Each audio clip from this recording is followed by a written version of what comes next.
ঈদুল আজহার সকালের একটা ব্লগে আপনাদেরকে স্বাগত জানাচ্ছি। আমি রায়হান। ঈদ মোবারক, সকলকে ঈদুল আজহার শুভেচ্ছা। আজকে 10 জিলহজ 1447 আরবি সন এবং 28 মে 2026 ঈদুল আজহা। সকলকে ঈদুল আজহার শুভেচ্ছা।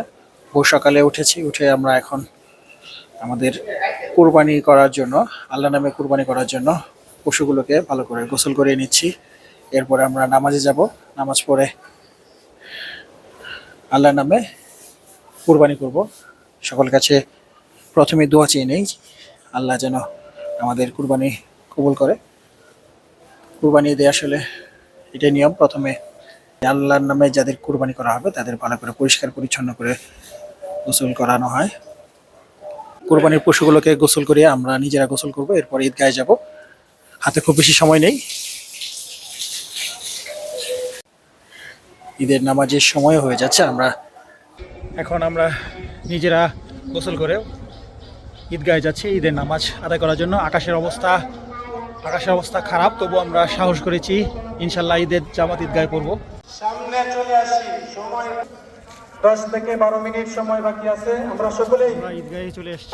চলে আসি, যার সময়ে নির্ধারিত সময়ে জামাত শুরু হয়ে যাবে ইনশাআল্লাহ। আকাশের অবস্থা খারাপ, তবু আমরা ঈদগাহে নামাজ পড়ব ইনশাল্লাহ।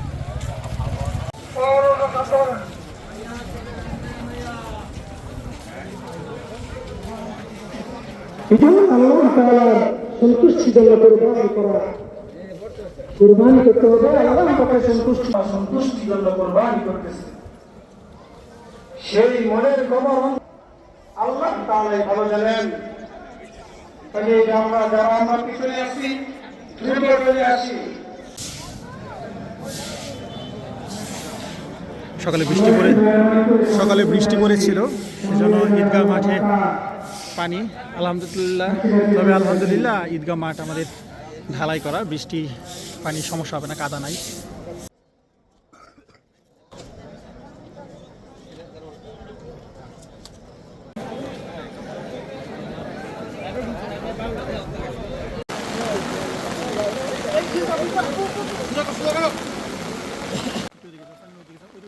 আমার দিকে আসো, এদিকে আসো, আমার দিকে আসো, আমার পিছে পিছে আসো।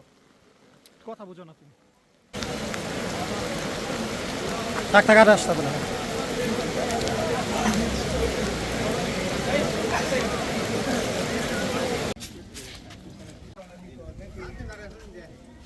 এটার অভ্যাস খারাপ, কিন্তু এটার অভ্যাস খারাপ, বলছি না লাথি মারবে।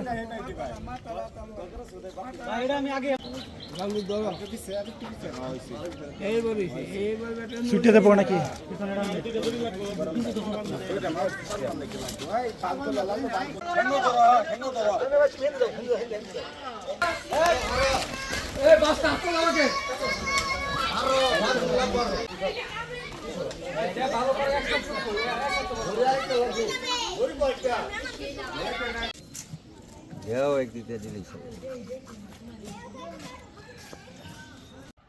আলহামদুলিল্লাহ, সুন্দরভাবে সকালে সব কাজ করে ঈদের দিন সকালে আপনারা তো দেখলেন ঈদগাহে নামাজ পড়ে আল্লাহর নামে কুরবানি করে আমরা এখন সকালে নাস্তা করতে বসেছি। ঈদুল আজহায় সকালে মিষ্টান্ন জাতীয় জিনিস দিয়ে আমরা সকালে নাস্তা করব। আসলে নিয়ম এটাই, কুরবানি করার পরে আপনি খাওয়া দাওয়া করবেন। সম্ভব হলে ওই কুরবানির মাংস দিয়ে খাওয়া, কিন্তু এটা অনেক ক্ষেত্রে অসম্ভব হয়ে যায়। সারাদিন আমাদের অনেক কাটাকাটি কাজ করতে হবে, পরিশ্রম করতে হবে, খাওয়া দাওয়া এত দেরি করা সম্ভব না।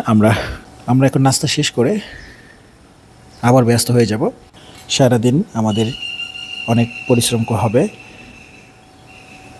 মাংস কাটাকাটি, গরিব দুঃখী যারা আছে সবার সাথে ভাগ করা, আত্মীয় স্বজনের অংশ ভাগ করা, আমাদের অংশ ভাগ করা। আপনারা ভিডিওটা দেখতে থাকবেন, আশা করি ভালো লাগবে। আপাতত ঈদের সকালের ব্লগটা শেষ করি, ইনশাআল্লাহ ঈদের সারাদিনের ব্লগ আপনারা দেখতে পারবেন।